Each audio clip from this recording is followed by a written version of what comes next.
Le fait qu'on parle de tester des limites, en fait, c'est déjà voir l'enfant comme une espèce d'entité qui, vient, qui est je vais être très vulgaire, hein, mais qui est là pour nous faire chier et heu et ça, c'est absolument pas ce qu'est un enfant, en fait. L'enfant ne vient pas tester des limites. L'enfant cherche un repère, en fait. Il Mmh. cherche un repère.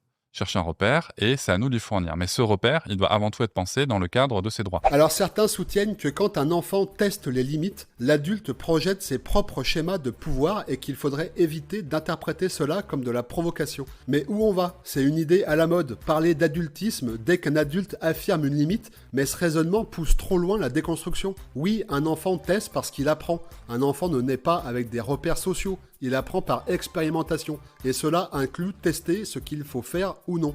Mais tester, ce n'est pas neutre, c'est une façon de demander une réaction. Quand un enfant jette volontairement un objet alors qu'on lui a dit non, il observe ce qu'il se passe, il cherche une limite parce que les limites le rassurent.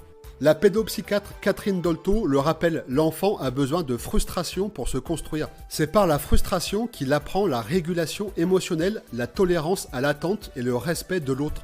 Dire non, c'est pas dominer, c'est protéger. L'idée que toute forme de cadre serait une domination est une erreur d'interprétation. Dire non, c'est aider l'enfant à comprendre le réel, c'est lui donner une boussole dans un monde complexe. Une étude de l'université de Stanford en 2014 a montré que les enfants élevés dans un environnement avec des règles claires développent une meilleure gestion du stress, un meilleur sens moral et plus d'empathie sociale.